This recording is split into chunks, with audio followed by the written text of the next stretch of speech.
Hindi dapat pahintulutan na ibalik ang mandatory ROTC na lalo lamang mamiminsala sa ating mga mag-aaral, partikular sa kanilang kalusugang pisikal at kalusugang pangkaisipan. Mr. Speaker, mariing kinokondena ng representasyon ng kabataan ang pang-aabuso at pambubugbog kay JP Mombay na nagdulot ng paggitil niya sa kanyang sariling buhay. Malinaw sa atin ito, walang puwang ang hazing sa...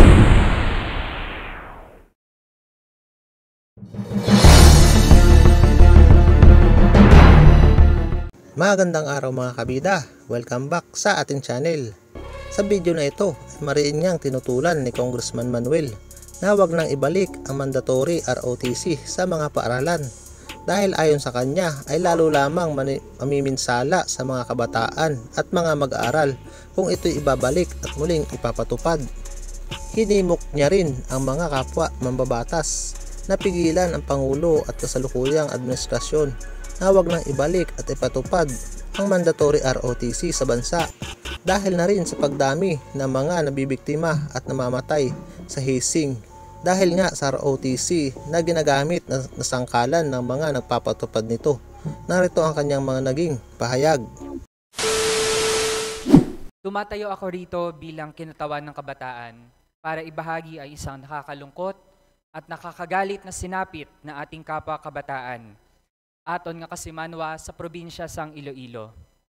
Trigger warning po, this speech contains mentions of suicide. Nito lamang December 13, 2024, 3 days ago, ibinalita ng Bombo Radio Iloilo ang pagkamatay ni JP Mombay, isang third-year criminology student mula sa Pasig City College sa probinsya ng Iloilo. Ayon sa ulat, kinitil ni JP ang kanyang sariling buhay dahil sa matinding depression, which was attributable to his experiences as an ROTC Corps commander. Kasama doon ang hazing na ginawa sa kanya ng mga kasapi ng Reserve Officers Training Corps or ROTC program. Ngayon, nananawagan ang kanyang pamilya ng hustisya. Mr. Speaker, mariing kinokondena ng representasyon ng kabataan ang pang-aabuso at pambubugbog kay JP Mombay na nagdulot ng paggitil niya sa kanyang sariling buhay. Malinaw sa atin ito, walang puwang ang hazing sa loob ng mga eskwelahan. Mga kapwa ko mambabatas, pinapakita nito na kahit Corps Commander na ang ranggo ni JP, naging biktima pa rin siya ng pambubugbog na nagtulak sa kanya para magpakamatay. Kaya naman, hindi po natin ito maisasantabi at maituturing na isolated case lamang.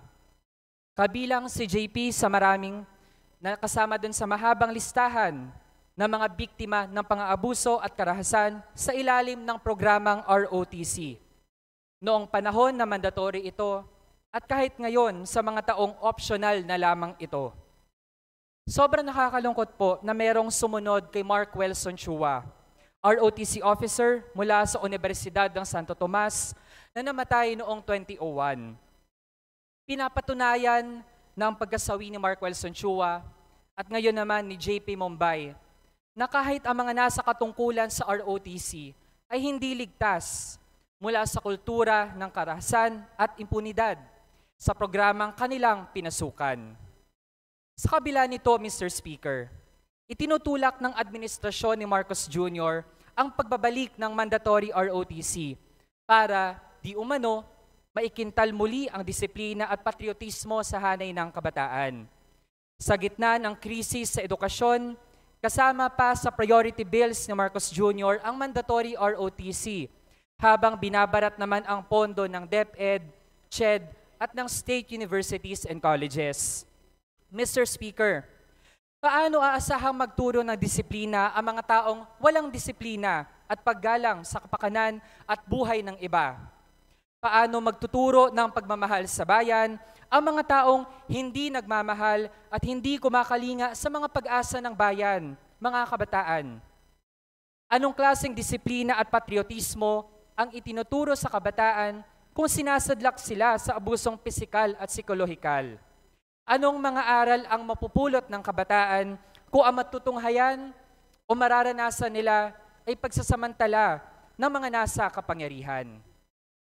Ang trauma na idinulot ng hazing kay JP ay sintomas ng mas malubhang sakit na dinaramdam ng mga mag-aaral sa ilalim ng mga programang direktang hinahawakan ng mga puwersa ng militar. Silang may kasaysayan at nagpapatuloy na praktika ng karahasan at impunidad. Dahil dito, tumitindig ang kabataan na ang pagtutulak ni Marcos Jr. na ibalik ang mandatory ROTC ay magpapalala lamang sa kultura ng karahasan at impunidad sa mga campus.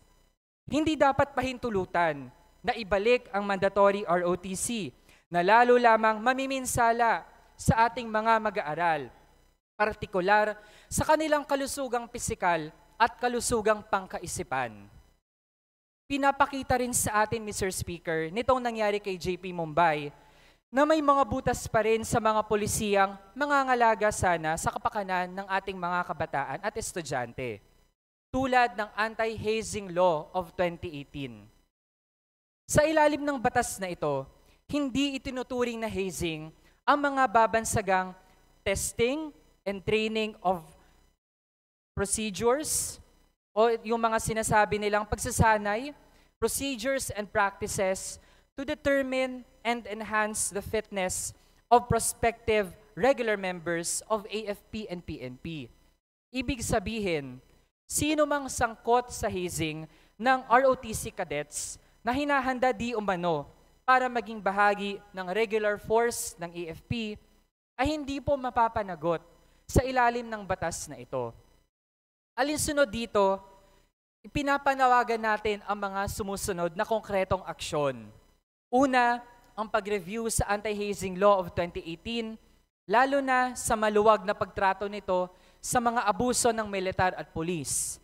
Pangalawa, ang agaran at masinsing investigasyon sa hazing incident kay JP Mumbai sa ROTC program ng Pasig City College sa Iloilo. Pangatlo, ang pagpapanagot sa lahat ng matatagpuang may sala sa pambubugbog kay JP Mumbai at sa lahat ng iba pang biktima ng pang-aabuso sa ilalim ng ROTC. At pang-apat, ang pag-abandona ng Senado at ng Administrasyong Marcos Jr. sa mga panukalang ibalik ang mandatory ROTC. Mr. Speaker, at sa mga kapwa ko mambabatas, huwag po nating hayaang dumami pa ang mga tulad ni JP Mumbai at Mark Welson Chua. Sana ay masuportahan po natin ang House Resolution na ihahain ng representasyong ito upang isulong ang mga panawagang nabanggit. Nararapat lamang na imbestigahan natin ang mga abuso sa kabataan upang makalikha tayo ng mga batas na tunay na maglilingkod sa kanilang interes. Panghuli, Mr. Speaker, panawagan po natin sa mga kapwa kabataan na kasalukuyan ay nasa ROTC program, kahit yung mga nagbabalak na mag-enroll sa ROTC dahil yon ay kanilang personal na kagustuhan.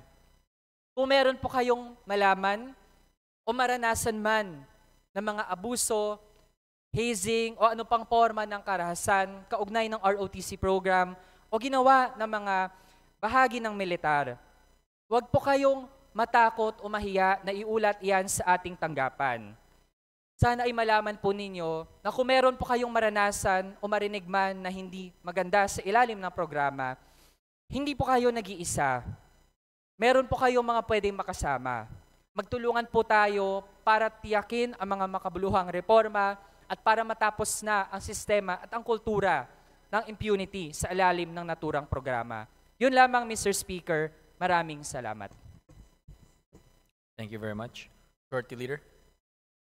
Mr. Speaker, I move that we refer the speech of the Honorable Raul Daniel Manuel to the Committee on Rules for its appropriate action.